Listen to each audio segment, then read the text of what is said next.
What's up, y'all? Ether Or. My name's Kent. I'm coming at you. I've already made like a really a short 1 minute video with this subject material, but I noticed that the links that I provided in that video were being heavily messed with, or at least the actual articles themselves were being periodically erased. They're back up now from science.com. But that is what spurred this video to be created, because I just want to document on footage me pouring through all of this information before it gets wiped clean. So at least I have it on video. And yeah, I mean, can't test that. I can keep that, upload it someplace else, and it might not be seen by less than 500 people. But I mean, at least you guys will know that it's real, and they were once articles posted. So let's get to it. We're just going to watch this video that I made real quick, overviewing what we're about to go through, and then I'm literally going to pour through every fucking article before they get deleted. So here we go. Yeah, I mean, I just wanted to say, I don't know how many times I can say it, Madam Chair. We did not fund gain-of-function research to be conducted in the Wuhan Institute of Virology. Thank you. Senator Smith.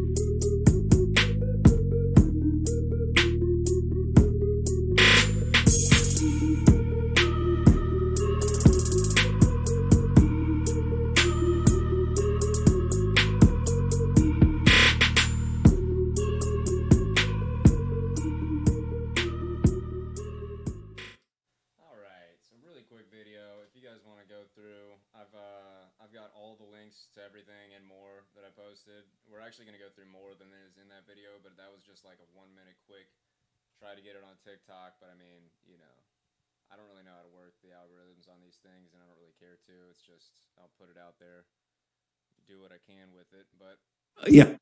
let's start off with one that is probably the hardest to find anymore, and this is a 2010 article by Forbes. Yeah, you can see article unpublished, article blah blah blah. So that's on Forbes' actual website. Let's try archive.com.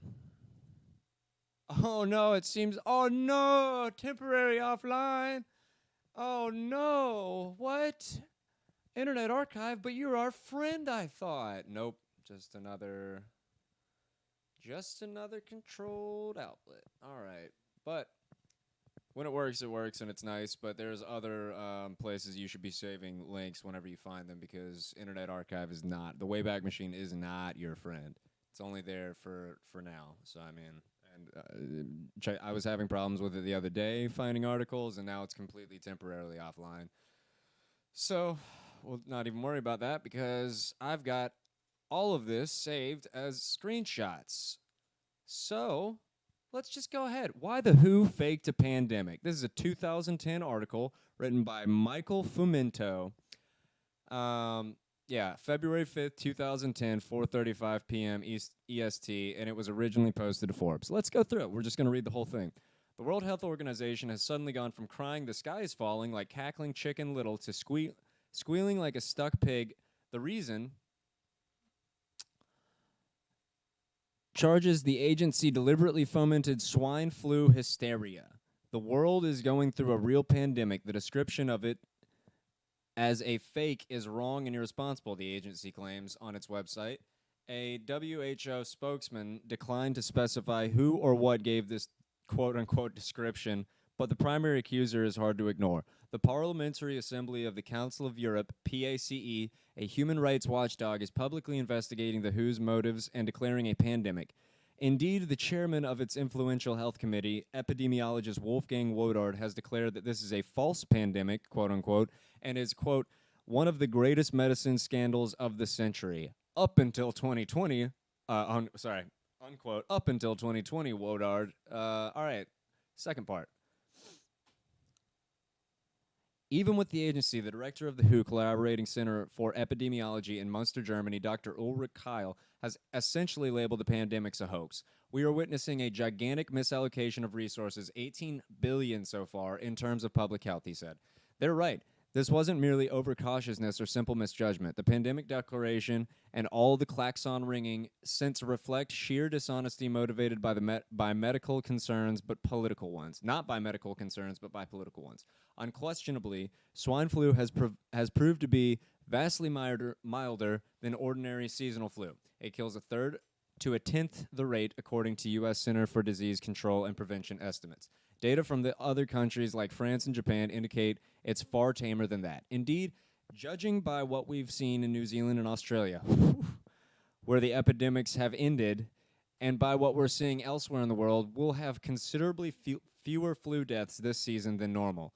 That's because swine flu muscles, aside seasonal flu, acting as sort of inoculation against the far deadlier strain. Did the WHO have any indicators of this mildness when it declared the pandemic in June? Part 3. Absolutely. As I wrote at the time, when we were fully 11 weeks into the outbreak and swine flu had only killed 144 people worldwide, the same number who die of seasonal flu worldwide every few hours, an estimated 250,000 to 500,000 per year by the WHO's own numbers, the mildest pandemics of the 20th century killed at least 1 million people. But how could the organization declare a pandemic when its own official definition required the simultaneous epidemics worldwide with enormous numbers of deaths and illness? Severity, that is, the number of deaths is crucial because every year flu causes a global spread of disease, quote unquote. Easy. In May, in what it admitted was a direct response to the outbreak of swine flu the month before, WHO promulgated a new definition matched the swine flu that simply eliminated severity as a factor. You could now have a pandemic with 0 deaths. Under fire, the organization is boldly lying about the change, to which anybody with an internet connection can attest. In a mid-January virtual conference, WHO swine flu chief Kiji Fukuda stated, "Did WHO change its definition of a pandemic?" Quote, "The answer is no. WHO did not change its definition," unquote. 2 weeks later, a PAC conference, he insisted, quote, "Having severe deaths has never been a part of the WHO definition," unquote. These guys. They did? But why? In part, it was CYA for the WHO. The agency was losing credibility over the refusal of avian flu H5N1 to go to pandemic and kill as many as 150 million people worldwide, and its flu czar, quote unquote, had predicted in 2005. Around the world, nations heeded the warnings and spent vast sums developing vaccines and making other preparations. So when swine flu conveniently trotted in, the WHO essentially crossed out, quote, avian, unquote, inserted, quote, swine, unquote, and WHO Director General Margaret Chan arrogantly boasted, quote, "The world can now reap the benefits of investments over the last 5 years in pandemic preparedness," unquote. But there's more than bureaucratic self-interest at work here. Bizarrely enough, the WHO has also exploited its phony pandemic to push a hard-left political agenda. In a September speech, WHO Director General Chan said, quote, "Ministries of health," unquote, "should take advantage of the," quote, "devastating impact," unquote, "swine flu will have on poorer nations to get out the message that," quote, "changes in the functioning of the global economy are," unquote, "are needed to," quote, "distribute wealth on the basis of values like community solidarity, equity, and social justice," unquote. She further declared it should be used as a weapon against, quote, "international policies and systems that govern financial markets, economics, commerce, trade, and foreign affairs," unquote. Chan's dream now lies in tatters. All the WHO has done, says PACE Wodart, is to destroy, quote, "much of the credibility they should have, which is invaluable to us if there's a future scare that might turn out to be a killer on a large scale," unquote. Pretty interesting article that is very tough to find. And if you want it, message me on my Instagram, ether.or.ig, and I will send you any of these articles. I've screenshotted all of them. none of them are going away. So let's get on with it. Bats and Coronavirus Project. This is a pretty interesting website. The WAB Net, Western Asia Bat Research. We remember the absurd notion that this was transferred from bats to humans in a wet market in China. I mean, borderline racist backstory for this. Whenever it's so evident that the U.S. has had, along with other countries, a continual program to study coronavirus in horseshoe bats. So this website, I'm not going to go through it all. It hasn't been messed with at all. If you want to check it out, you can. It doesn't seem that integral to what we're going through. All right, here's another Forbes article from August 8th, 2013, 8:43 EDT. And this one you can find, wow, okay, yeah, this is still on Forbes, shockingly. Let's just read through it, Why not? We're making a record. Scientists will create a deadly flu strain just to prove they can. Steven Salzberg, contributor. Thanks, Steve. In an outrageous display of chutzpah, a group of flu researchers led by Ron Fouchier of Erasmus Medical Center in the Netherlands announced today the letter to the journal Nature. Let's see that.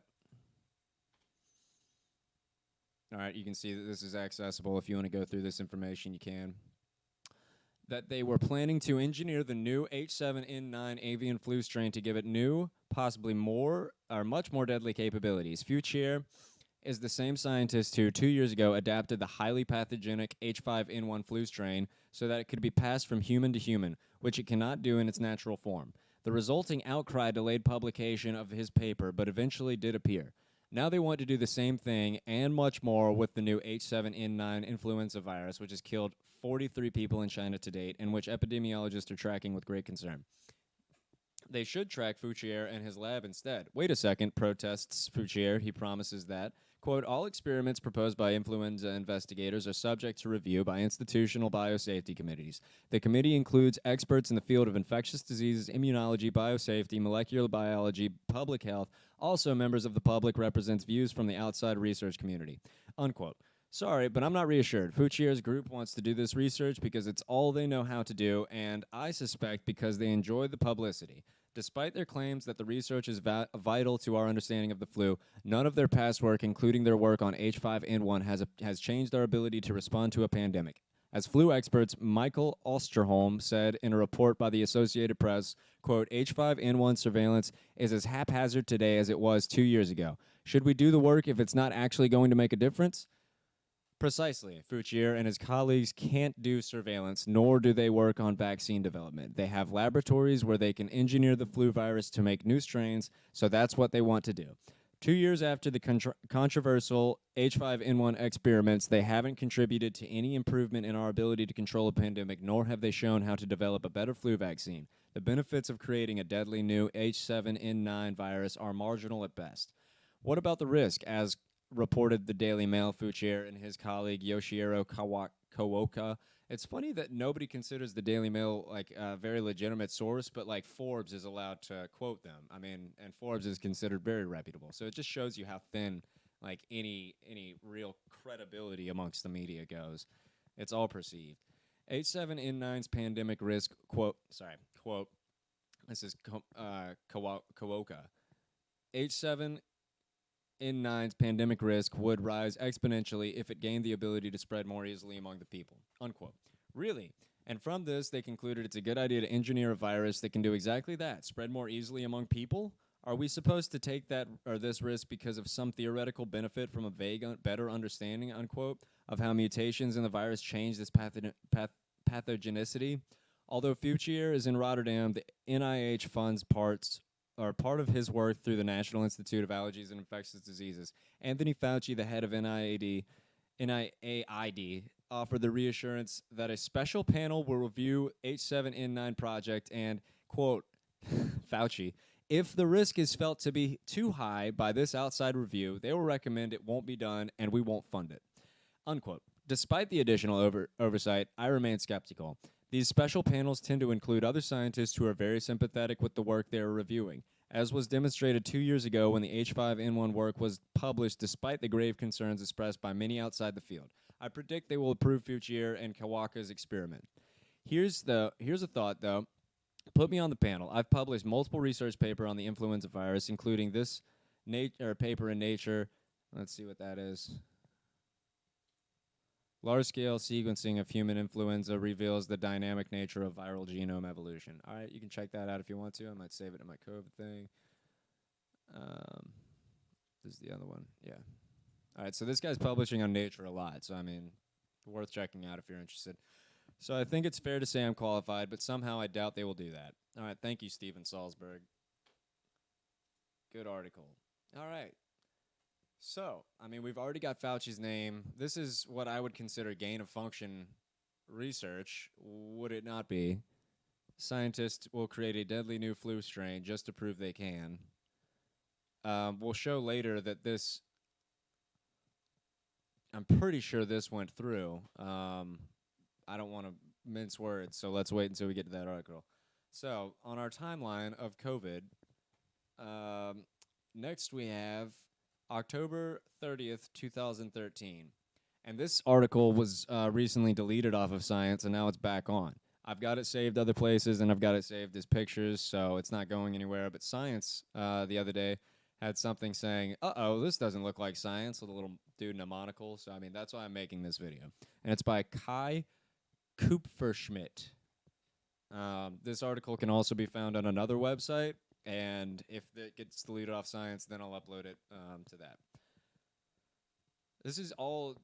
What this video should be is just showing you the foreknowledge of bats, coronaviruses, influenza strains, how they can jump from human to bats to human. It's just showing you a clear foreknowledge of all of this working up to 2020, and the fact that they're all acting like it's an impossibility that this could have been humanly engineered is insane.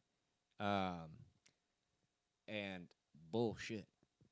So, bats may be carrying the next SARS pandemic. This is 2013. Disease could jump directly from bats to human, researchers argue. Unlucky horseshoe, Chinese horseshoe bats, likely to be one carrier of a SARS-like virus that can infect human cells. In November of 2002, a deadly new virus emerged suddenly in the south of China. In less than a year, the disease it caused, known as SARS, spread to 33 countries, sickening more than 8,000 people and killing more than 700. Then it disappeared. Now researchers say they have, for the first time, isolated a closely related virus from bats in China that can infect human cells. This shows that right now in China, these are bats carrying a virus that can directly infect people and cause another SARS pandemic, says Peter Daszak, one of the authors and presidents of Echo Health Alliance in New York City. Aren't they involved in all of this nonsense from 2021 or 2020 to 2021? Scientists have long suspected bats to be the natural reservoir for the coronavirus, such as the one responsible for SARS, severe acute respiratory syndrome. The animals have been identified in the source of many dangerous viruses such as Nipah and Hendra, and also have linked to the Ebola and new coronavirus causing a SARS-like illness dubbed MERS. In 2005, Daszak and others founded viral DNA closely resembling the SARS virus in 3 species of Chinese horseshoe bats.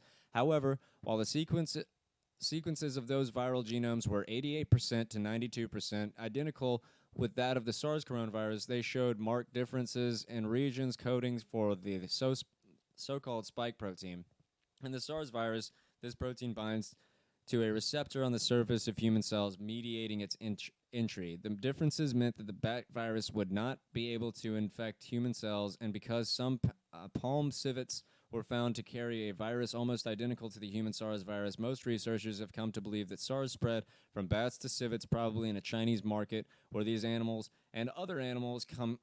And you can see them building the narrative. I mean, through all of this, they're just building and prepping you to buy into this insane story that is really, I mean, showing almost zero credibility and pointing to almost the absolute certainty that this was a man-made thing. And I'm not even saying that there is necessarily some crazy new virus. I mean, I guess it's clear that something has been released into the public, but I mean, to what severity, I don't know.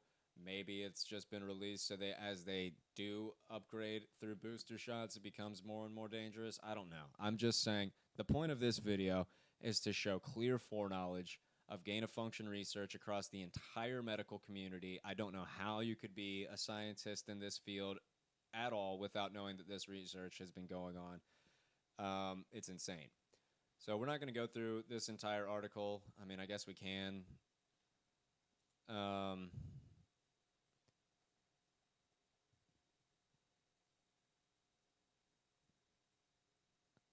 Yeah, I mean, it's still up on Science as of now, and if they take it off, I've got screenshots of it. So we can go through some of these. I've got a lot of stuff that we need to go to, so I don't want to read every single article. U.S. halts funding for a new risky virus studies, calls for voluntary moratorium. All right, so now in 2014, remember, 2013, they're talking about creating a new flu strain just to prove they can. By 2014, we've got U.S. halts funding for a new risky virus studies, calls for voluntary moratorium, no grants for flu, SARS, or MERS while government pursues one-year risk analysis. All right. Jocelyn Kaiser and David Malakoff, October 17th, 2014. Let's read some of this one. This is another one that got deleted off of Science the other day, and it's back up. So the White House has The White House today stepped into an ongoing debate about controversial virus experiments with a startling announcement. It's halting all federal funding for so-called gain-of-function GoF studies that alter a pathogen to make it more transmissible or deadly so that experts can work out a U.S. government-wide policy for weighing the risk. Federal officials are also asking a handful of researchers doing ongoing work in the area to agree to a voluntary moratorium. The pause on funding, a White House blog states, applies to any new studies that may be responsibly anticipated to confer attributes to influenza, MERS, or SARS viruses such that the virus would have enhanced pathogenicity and or transmissibility into mammals via the respiratory route. The government also encouraged those currently conducting this type of work, whether federally funded or not, to voluntarily pause their research while risk and benefits are being assessed. Research and testing of naturally occurring forms of these pathogens will continue. Now, what's interesting about this to me is if you remember, one, we've got, and we'll go over it later, there's a clear indication. Are we still recording? Cool. Everything? All right, cool. There's clearly an indication that the U.S. was working with Wuhan to continue this research on horseshoe bats, the transmissibility of coronavirus, SARS, MERS, all that. And so what it seems like is, and there was a researcher early on in 2020 whenever all this was going on. Let's see if I can pull it up.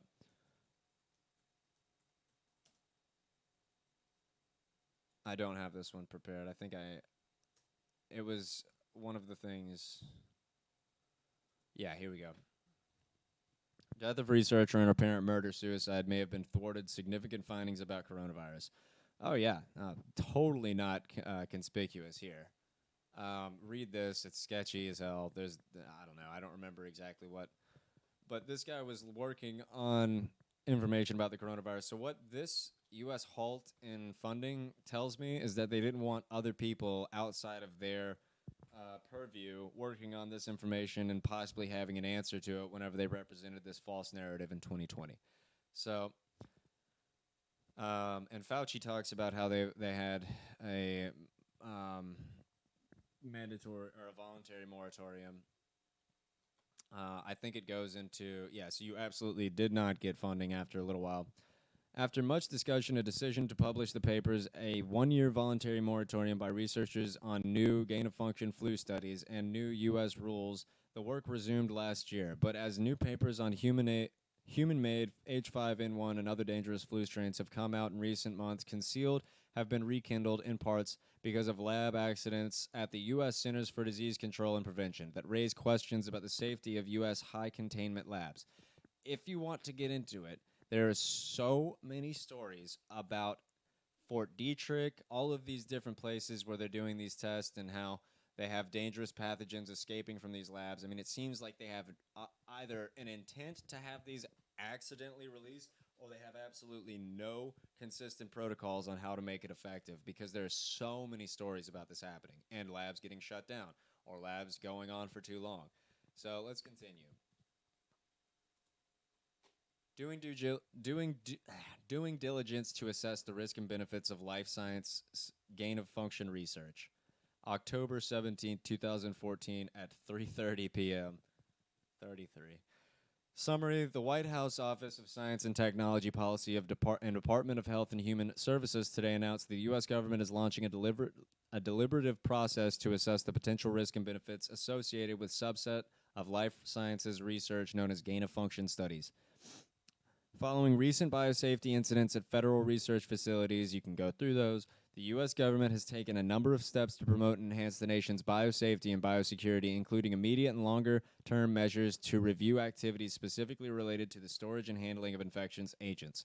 As part of this review, the White House Office of Science and Technology Policy and Department of Health and Human Services today announced that the U.S. government is launching a deliberative process to assess the potential risk and benefits associated with a subset of life sciences research known as gain-of-function studies, with an ultimate goal of better understanding disease pathways. Gain-of-function studies aim to increase the ability of infectious agents to cause disease by enhancing its pathogenicity or by increasing its transmissibility.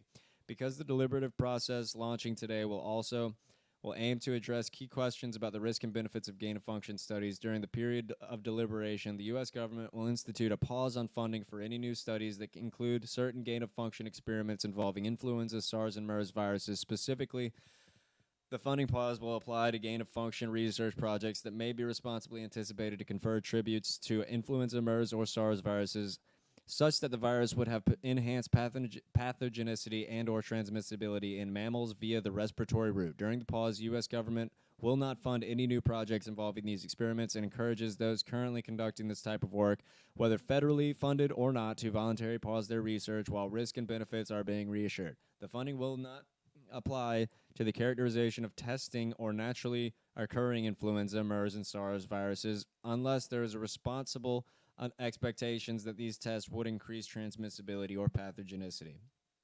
The deliberative process will involve two distinct but complementary entities: a National Science Advisory Board for Biosecurity, NSABB, and National Research Council, NRC, of the National Academies. The NSABB will serve as the official federal advisory body for providing advice on oversight, blah, blah, blah, blah, blah, blah, blah.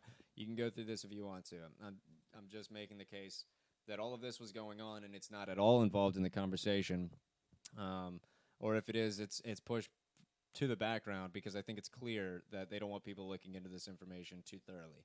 U.S. government gain-of-function deliberative process and research funding and pause on selected gain-of-function research involving influenza, MERS, and SARS, October 17, 2014. This is a PDF file that you can get. Again, reach out to me at ether.org. .ig if you want me to send you any of this. U.S. government gain-of-function deliberative process and research funding pause on selected gain-of-function. This is pretty much just what we're talking about, but new USG funding will not be released for gain-of-function research projects that may be reasonably anticipated to confer attributes to influenza, MERS, or SARS viruses that the virus would have enhanced pathogenicity or transmissibility in mammals via respiratory route. The research funding pause would not apply to characterization of testing or naturally. Yeah, this is what we just read. So this is just in a black and white government file type format. Statement of funding pause on certain types of gain-of-function research. The White House Office of Science and Technology Policy announced today that the U.S. government will undertake a deliberative process to assess the risk and benefits of certain gain-of-function experiments with influenza, SARS, and MERS viruses in order to develop a new federal policy regarding. This is exactly what we just read, but just really trying to phone it in that they have shut down. At this moment in time in history, in 2014, they are putting a pause on these gain-of-function researches within the U.S., okay? This is the first article that I found while I was living in Charlotte that set me on this research, because at the time, I was just hearing, your typical right-wing pundits throw out the idea of like, like there was some type of NIH funding to this place in Wuhan. And so I was like, come on, man. I don't know what's going on with this. I know something's bogus, but I mean, I'll be totally transparent. At the beginning of 2020, I was really getting bummed about how the Bernie campaign was getting shot down for the second time, and then him totally bowing down to the Biden regime. just made me look into how that happened in 2016, and then you find out that the DNC is a corporation, essentially. And you find out that our entire government is essentially just a corporation, and you just go down and down and down until it's like, oh, this is all total unnecessary bullshit, and we live in a madhouse. So, yeah. UNC scientists find SARS-like virus, worry federal research ban will block vaccine. All right, so this guy is working on his own vaccine apparently at the time, and this is by Rebecca Martinez, North Carolina Public Radio, published November 12th, 2015 at 8:12 a.m. So this is 2015. At this point, the research ban has been going on for over a year. Scientists at UNC Chapel Hill have discovered a new virus that's a distant relative of SARS. They published their findings in the Journal of Nature Medicine this week. Let's see if that's still up. Up. Not there. It's not there anymore.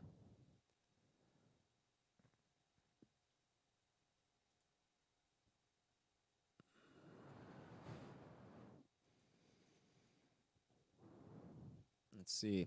Let's look for it.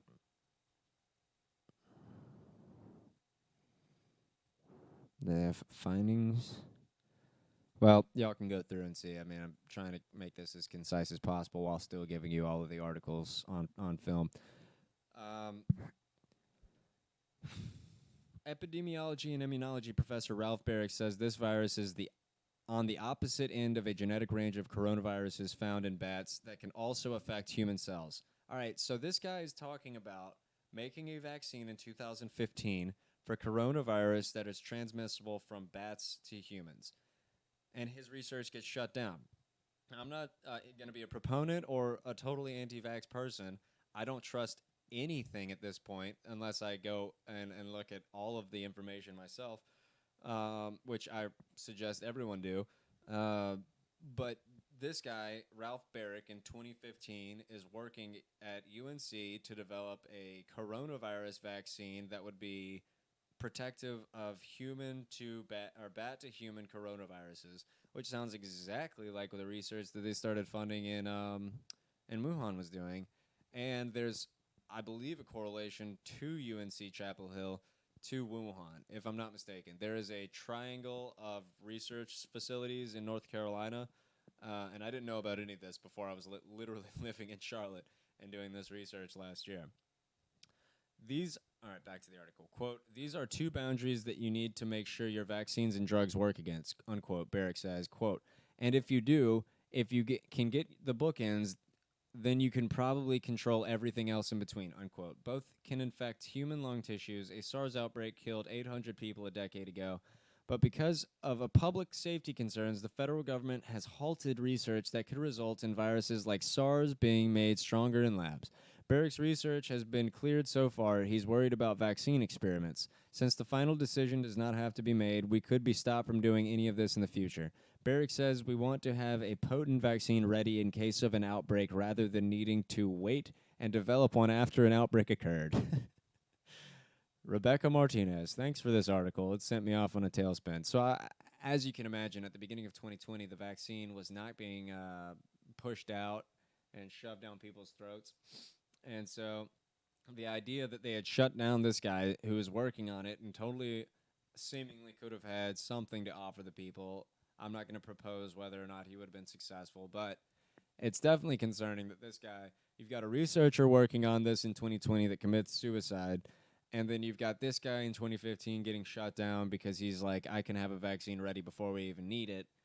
I'm not being a huge proponent for vaccines or a total anti-vaxxer. You can look into that information and decide for yourself. I'm obviously not too thrilled with the ones that they're rolling out now. So, all right, the evolution of cooperative threat reduction issues for Congress, updated November 23, 2015.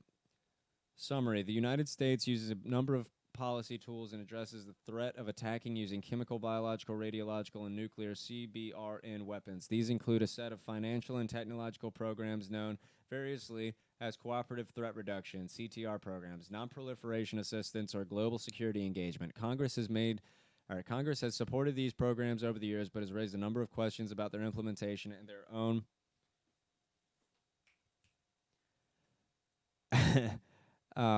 implementation and their future direction. Over the years, the CTR efforts shifted from an emergency response to impending chaos in the Soviet Union to a broader program seeking to keep CBRN weapons away from rogue nations or terrorist groups.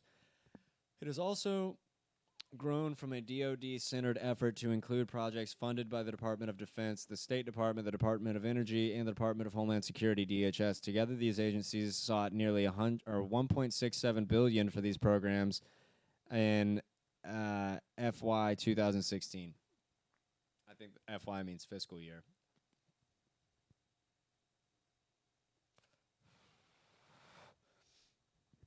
Although initially focused on the former Soviet Union, these programs now seek to engage partners around the world. The United States has used its funding and expertise to help secure or destroy dangerous weapons and materials in nations that experience civil strife or regime collapse, such as Libya. Oh, yeah. Did a great job in Libya. And to prevent their spread outside of conflict's borders.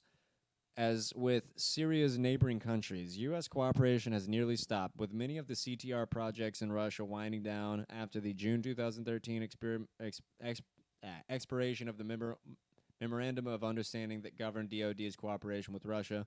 The two countries could continue to cooperate on some areas of nuclear security with a bilateral protocol under the Multilateral Nuclear Environmental Programs in the Russian Federation Agreement, in MNEPR.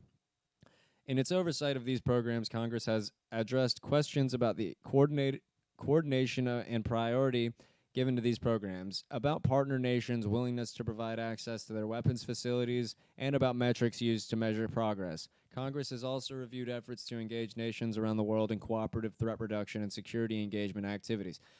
Basically, what I think is interesting about the correlation of this article to the other ones is that you're seeing a push to shut down research within the states, and you're also seeing, at the same time, a push to assist research in foreign nations. And I think all this does is get, scientists that have a spine and a soul in the United States are probably knocking at the doors of these dangerous gain-of-function researchers and being like, hey, cut it out.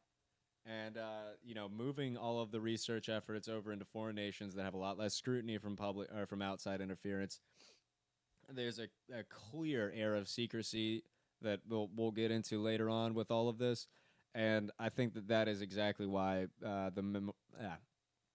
the funding moratorium was put in 2014, is to stifle research that might be considered too dangerous, obviously, or even something, maybe they're worried about somebody finding a back door and actually having a cure by the time they're ready to roll out this agenda. So let's move on.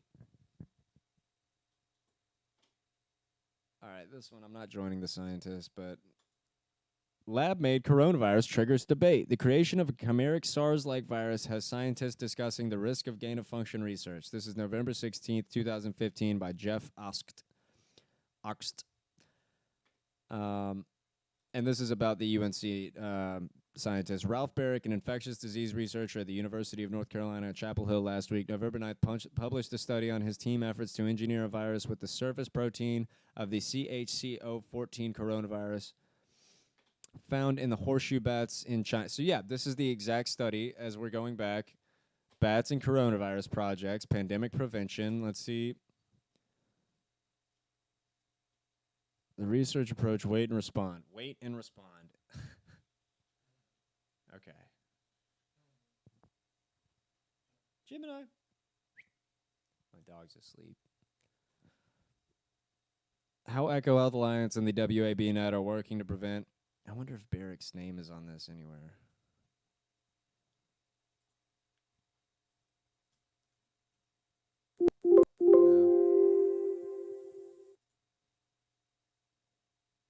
Country partners. Armenia, Azerbaijan, Georgia, Jordan, Oman, Pakistan, Turkey. This is interesting because the research that we get on biological weapons programs later on absolutely involves, I believe it's Georgia and Armenia, and I want to say Tbilisi. I could be really stupid about that. All right, but you've got this guy over at UNC doing research. The hybrid virus could infect human airway cells and cause disease in mice, according to the team's results, which were published in Nature Medicine. Check that out if you want to. You've probably got to buy that study. It's behind a paywall, I think. But there's a ways around that. And honestly, I mean, check out people like The Last American Vagabond. Check out Whitney Webb. Check out James Corbett. If I don't know how you're watching my channel if you don't know about them, but if you haven't, they've got a lot of similar research done and probably go a lot more in depth than I have. But I just want a record of all of these things before they're taken off the web, and that's really what this video is. All right, so now we're up in 2017. New $460 million effort takes aims at MERS, Lassa, and Nipah. The Coalition for Epidemic Preparedness Innovations, CEPI, launched today at the World Economic Forum in Davos, Switzerland, with $460 million in funding and an initial focus on developing vaccines against MERS, Lassa, and Nipah viruses. This is in 2017. CEPI, a strategic vaccine development partnership, was created in the wake of 2013-2016 Ebola outbreak and is a way of rapidly developing vaccines for emerging infectious diseases. Look into CEPI. CEPI is, I believe, a part of the Bill Gates Foundation. I think this is his doings, or at least he's the face of it, the money behind it. What is CEPI doing to provide, quote, what CEPI is doing is providing a proof of concept approach of making world better prepared for a new infectious agents, unquote. And Michael Osterholm, PhD, MPH, Director of the Center of Infectious Diseases, Research and Policy at the University of Minnesota, publisher of CIDRAP News. Osterholm served on the planning committee and that helped CEPI develop its initial vaccine targets. I very much applaud the activity, or this activity, and how it reconsiders how we license and deploy these vaccines. Billing itself as the world's insurance policy against new infectious diseases, CEPI will be based in Oslo with officers in the United Kingdom, India, and the United States. The governments of Germany, Japan, and Norway, plus the Bill and Melinda Gates Foundation and the Wellcome Trust have funded CEPI and its initial $460 million in organizations plan to raise $1 billion within 5 years. 2 vaccine candidates per target. According to a press release from the Wellcome Trust, CEPI will shorten the time it takes to develop new vaccines by, quote, capitalizing on exciting developments in adaptable vaccine technology and investing in facilities that could respond quickly to previously unknown pathogens. In a commentary yesterday in The Lancet, CEPI-affiliated scientists said this emphasis on preventing and preparing for outbreak, epidemics, and pandemics comes at a time when globalization, urbanization, and environmental and climate change mean the infectious diseases are increasingly global threats that respect no borders.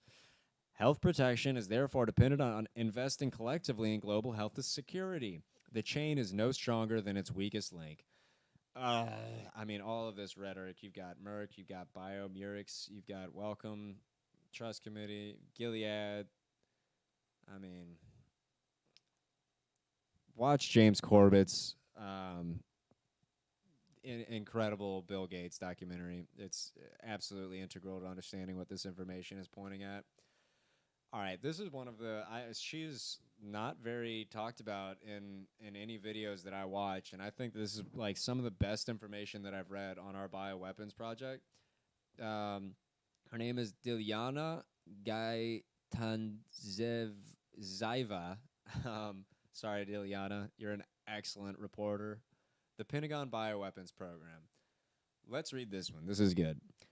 The U.S. Army regularly produces deadly viruses, bacteria, and toxins in direct violation of the UN Convention on the Prohibition of Biological Weapons. Hundreds of thousands of unwitting people are systematically exposed to dangerous pathogens and other incurable diseases. Biowarfare scientists using diplomatic cover test man-made viruses at Pentagon biolaboratories in 25 countries across the world. These U.S. biolaboratories are funded by the Defense Threat Reduction Agency, DTRA, under a $2.1 billion military program, Cooperative Biological Engagement Program, CPEB, or CBEP, and are located in former Soviet Union countries such as Georgia and Ukraine, the Middle East and Southeast Asia, and Africa. Here's a map. Compare this to the original outbreak of C-19, and it's pretty interesting. Just saying. Georgia has a testing ground, the Lugar Center in the Pentagon Biolaboratory in Georgia. It is located just 17 kilometers from the U.S. Vaziani Military Air Base in the capital, Tbilisi. Yeah. Asked with the military program are biologists from the U.S. Army Medical Research Unit, Georgia, USAMRUG, along with the private contractors. The biosafety level 3 laboratory is accessible only to U.S. citizens with security clearance.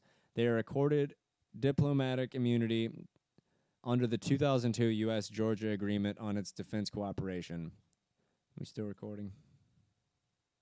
Yep. Hey. The Lugar Center Republic. All right. Here's a picture of the Lugar Center. Here's a picture of them. I mean, she is a great reporter. Please go check out her work. I'm going to show you a documentary she put together, which I haven't seen any of my favorite channels put out or watch, and I think it's incredibly important information. So we're going to watch some of that, and then I highly suggest you watch the whole thing. It's almost 30 minutes, but it's worth it. Security clearances, the DD 254 implies that all personnel are to be U.S. citizens and have appropriate security clearances. Will the government confirm that this will only apply to certain key individuals on a task order by task order basis, considering the likely involvement of large numbers of non-U.S. program nationals in the program? Proposed answer: the need to be a U.S. citizen and have appropriate security clearance is based on the need of that individual to have access to the classified information or entered classified spaces. Information obtained from the U.S. Federal Contracts Registry clarifies some of the military activities at Lugar Center. Among the research of bioagents, let's look at that, anthrax, tularemia, and viral diseases, Crimean Congo hemorrhagic fever, and the collection of biological samples for future and experiments. Bio-research scientific support in Tbilisi, Republic of Georgia. All right, save that. Gov Tribe. Federal contract opportunity for bio-research scientific support in Tbilisi, Republic of Georgia. Research on development in biotechnology posted. All right, cool. Pentagon contractors produce bioagents under diplomatic cover. The Defense Threat Reduction Agency, DTRA, has outsourced much of its work under the military program to private companies which are not held accountable to Congress and which can operate more freely and move around the rule of law. U.S. civilian personnel performing work at the Lugar Center have also been given diplomatic immunity, although they are not diplomats. Hence, private companies can perform work under diplomatic cover for the U.S. government without being under the direct control of the host state. In this case, the Republic of Georgia. The practice is often used by the CIA to provide cover for its agents. 3 private American companies work with the U.S. Biolaboratory in Tbilisi, CH2M Hill, Battelle, and Metabiota. In addition to the Pentagon, these private contractors perform research for the CIA and various other government agencies.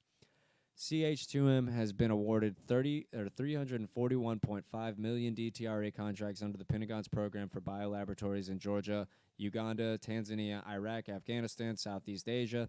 Half of this sum, 161.1 million, 161.1 million, being allocated to the Lugar Center under the Georgian contract. According to the CH2M Hill, the U.S. company has secured biological agents and employed former biowarfare scientists at the Lugar Center. These are scientists who are working for another American company involved in the military program in Georgia, Battelle Memorial Institute.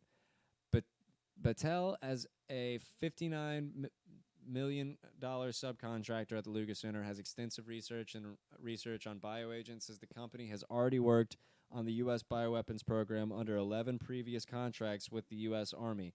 11 previous contracts. Let's save this one. Unclassified U.S. Army activity in the U.S. biological warfare program. Boom! That's pretty damn interesting. Definitely suggest reading through this.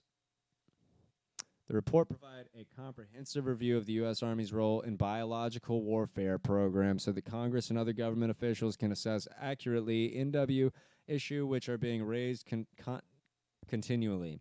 The report is limited to the BW technical program, that the policies and governmental controls which guided the program.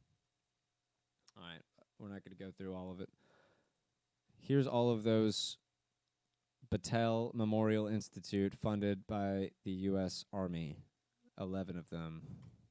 Master builder number. The private company performs work for the Pentagon's DTRA biolaboratories in Afghanistan. We already read that. I think Battelle conducts. It has been awarded some 2 billion federal contracts in total, ranks 23 on the top 100 U.S. government contractors list. A wide range of government agencies. Battelle's Chemical, Biological, Radiological, Nuclear, and Explosives Defense Group wins 2 major research and development contracts, posted August 1st, 2016. I haven't read this. I'm going to add this to my... But that's good information. See, Diliana is a fantastic reporter and includes all of her information in her report. So, the CIA Battelle Project Clear Vision. Project Clear Vision, 1997 to 2008. Joint investigation by the CIA and Battelle Memorial Institute under a contract awarded by the agency reconstructed and tested a Soviet-era anthrax bomblet in order to test its dissemination characteristics. The project stated the goal was to assess bioagents' dissemination characteristics of bomblets. The clandestine CIA Battelle operation was omitted from the U.S. Biological Weapons Convention declaration submitted to the UN. Project Clear Vision. Let's prove its existence. U.S. germ warfare research pushes treaty limits. So this is a New York Times article. I'm not going to... Yeah. You can go through that. New York Times article saved. Top secret experiments. Battelle has operated a top secret biolaboratory, National Defense Analysis and Countermeasures Center, NBACC, at Fort Detrick, Maryland, under a U.S. Department of Homeland Security (DHS) contract for the last decade. The company has been awarded a $344.4 million federal contract and another $17.3 million contract in 2015. So remember the national moratorium on funding for SARS and MERS coronavirus research is put in 2014. Then you've got the company Battelle working with the CIA and being funded $17.3 million in 2015 by the DHS, Department of Homeland Security. So they're exporting this research to places where they're not going to have the scrutiny that they might have in the States, and they're shutting down people that might be working on actually doing something for people in the States at the same time. That's why I think the national moratorium is something that should be scrutinized more by researchers.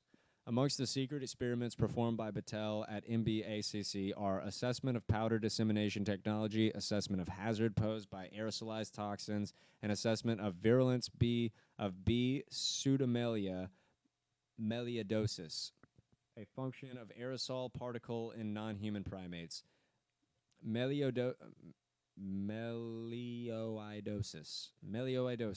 has the potential to be developed as a biological weapon, hence it is classified as a Category B bioterrorism agent. B. pseudomelia was studied by the U.S. as a potential bioweapon in the past. Besides the military experiment at the Luger Center in Georgia, Battelle has already produced bioterrorism agents in the Biosafety Level 4 MBACC top secret laboratory at Fort Detrick in the U.S. A MBACC presentation lists 16 researchers' priorities for the lab. All right, that's interesting because Fort Detrick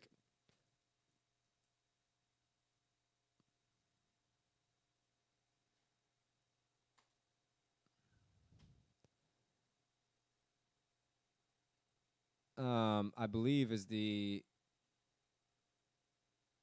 Jesus. Here we go.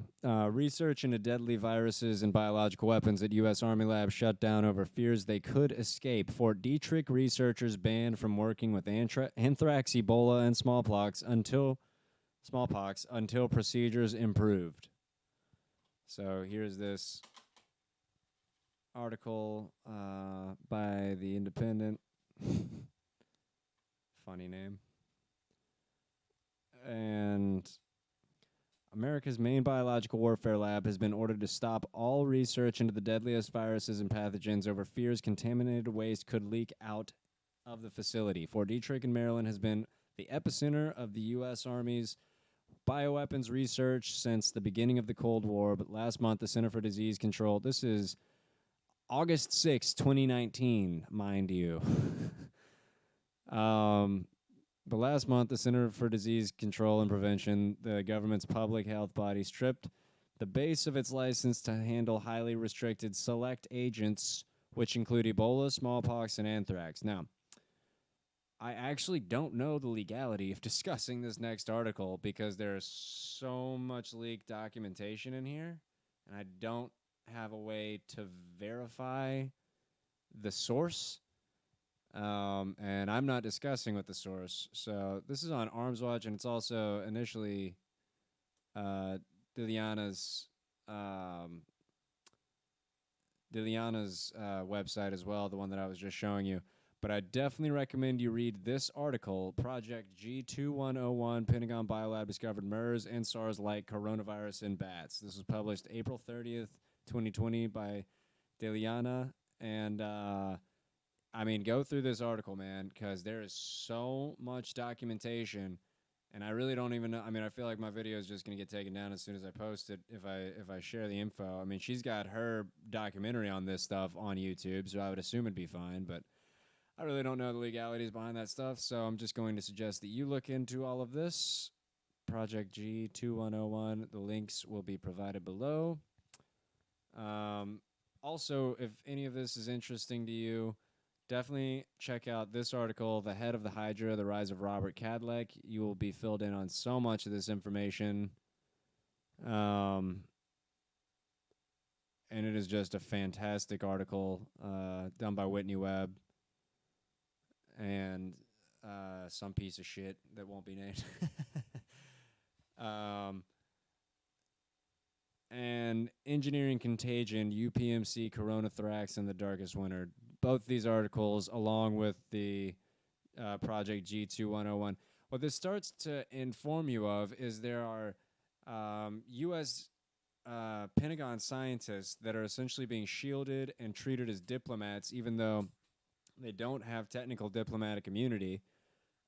So they're able to work for the Pentagon in an indirect fashion, which means that they can do this type of gain-of-function research on the U.S. dime without it being scrutinized by U.S. government officials. And so that's why you see Fauci acting so safe in his assertion that he did not fund gain-of-function research to be done at the Wuhan Institute of Virology. Right, that's the wrong question. Did you indirectly fund gain-of-function research to be done in Tbilisi, Georgia? Because your buddy Robert Cadleck seems to know a whole lot about you and your endeavors with Pentagon Biolabs. So definitely look over that information. Yeah, just wanted to add that in. All this info can be a bit heavy, so let's take a break and put on a horse mask and dance around for a second.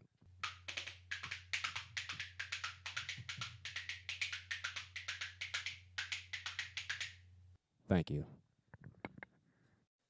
Let's watch one part of this that I think is great. One person T-Lev has gone over just so much is a guy named Robert Cadleck, and he's featured in this. The plague.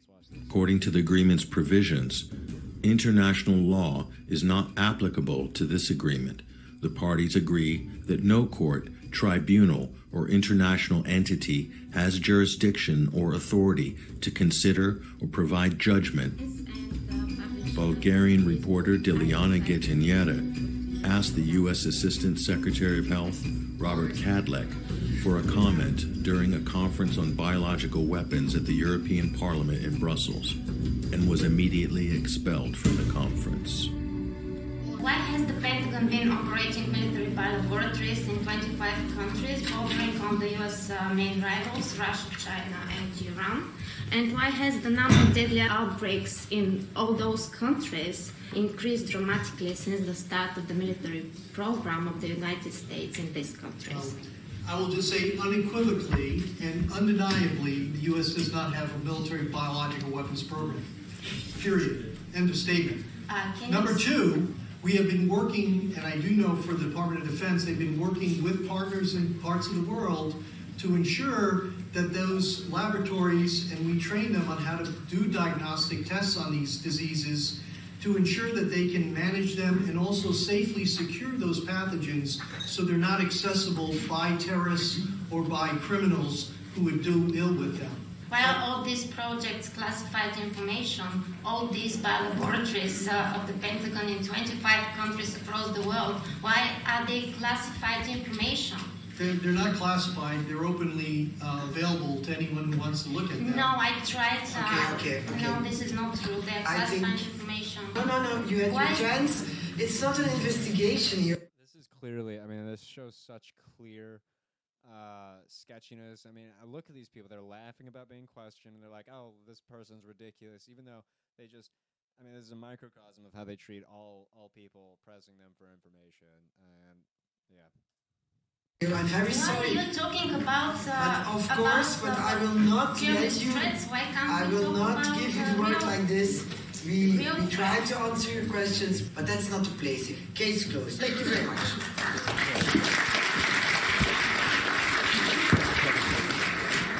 Just one more question. You can take questions right now. What is the need of military biolaboratories of the United States in 25 countries across the world? Can't answer that question. That's not his capacity. This is public area. I can use the elevator. Sorry, not this one. This one's full. No, it is not full. Please, I can use the elevator. Come. No more questions then. Why not? Okay, we're either going down. Why is the Pentagon investing We've gotta get $65 going. million in gene editing? I'm sorry. The gene Dude, oh my god, I hate this face. This is what all of these self-righteous pieces of shit do whenever they're getting asked questions, and it's like they know that their back's up against the wall, but they know that they don't have to answer anything, and they're just like totally comfortable in their own I don't know, but they do this. I mean, this is pretty much the perpetual face of whoever the Prime Minister of New Zealand, whatever her name is. I can't remember it right now, but this is just, I don't know if that's coming across right. It's just like, oh, poor you. It's so demeaning. editing is part of these programs. Can you answer why? Documents reveal some of the projects funded by the Pentagon, among them projects related to Russia. The U.S. Air Force has been specifically collecting Russian RNA and synovial tissue samples, raising fears in Moscow of a covert U.S. ethnic bioweapons program. Вы знаете, что биологический материал собирается по всей стране.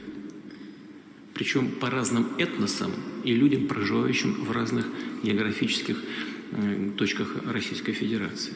Вот вопрос, вот это зачем делают? Делают целенаправленно и профессионально. Ну, мы такой вот объект очень большого интереса. The Pentagon has also studied the Russian anthrax strain at the Lugar Center, for which Russia has a vaccine, as well as the genome sequence of the Russian crime.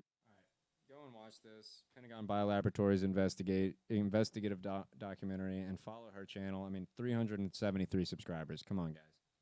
This is such good work. I just don't understand why people aren't covering it. Let's move on. Now we're going to get into Robert Cadillac at the CDC. Research misconducts allegations shadow new CDC head. The real meat in this is this. Hold on. The Army in 1994 acknowledged accuracy issues with HIV vaccine clinical trials led by Redfield, but concluded at the time that the data errors did not constitute misconduct. In an announcement Wednesday afternoon, Health and Human Services Secretary Alex Azar emphasized Redfield's care of HIV/AIDS patients and his work as a researcher, which included the controversial research. Yet, one of the whistleblowers who first raised the matter to the Army told Kaiser Health News that this week that he remains so troubled about Redfield's handling of the vaccine research that he has decided to speak out publicly. This is March 21st, 2018 by Marissa Taylor. It's on KHN. I don't know what this website. Kaiser Health News. In a letter to Trump this week, Washington... hold on, where is it? Public Citizen, a Washington watchdog group, was leading critic of Army's handling of Redfield's data at the time and obtained and published documents that detailed the controversy. All right, let's read some of that. Representative Henry Waxman, Subcommittee on Health and Environment, Committee on Energy and Commerce, U.S. House of Representatives, 2415 Rayburn House Official or Office Building, Washington, D.C. Dear Representative Waxman, we are writing to request that your subcommittee hold a hearing as soon as possible to investigate charges of grave impropriety committed by U.S. Department of Defense AIDS research. We have obtained internal memoranda not previously made public from the Department of Defense that allege a systemic pattern of data manipulation, inappropriate statistical analysis, and misleading data presentation by Army researchers is an apparent attempt to promote the usefulness of the GP160 AIDS vaccine, Vaccine Microgenesis, Meridian, Connecticut, which is intended to prevent the progression of disease in persons with HIV. The Phase I and Phase 2 studies, or the Phase 1 and Phase 2 studies in which this alleged misconduct occurred, were conducted by researchers at the Walter Reed Army Institute of Research and led by Colonel Robert Redfield, MD, Chief of the Department of Retroviral Research, and misleading results from these trials were reported in a variety of scientific fora, including the New England Journal of Health and Medicine. And all of this shit is so cyclical. You'll see all of these names occur so much. The Journal of AIDS Research and Human Retroviruses in June 1992, and the Annual International AIDS Conference in Amsterdam in July 1992. In addition to overstated conclusions have been presented in 2 occasions at hearings before your subcommittee.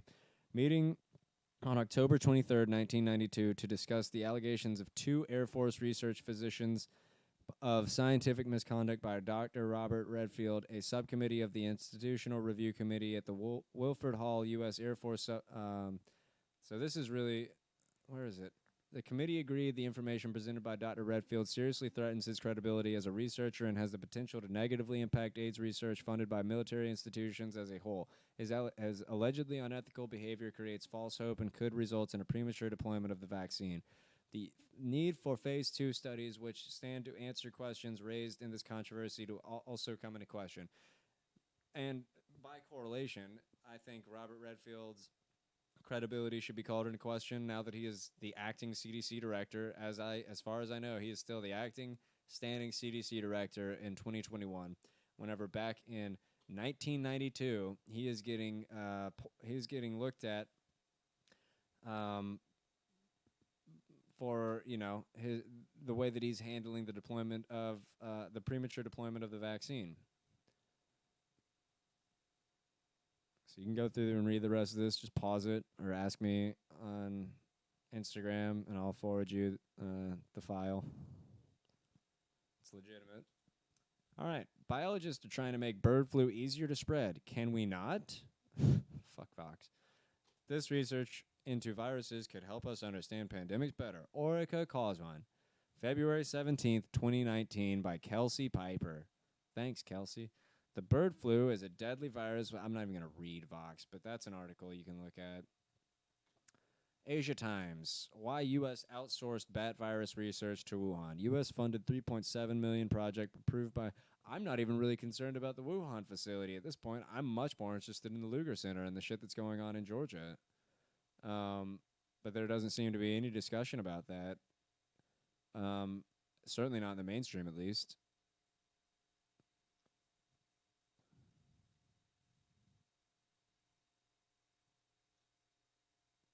Yeah, I mean, but they're absolutely continuing this work in Wuhan and outsourcing, government funds to the study of this. I mean,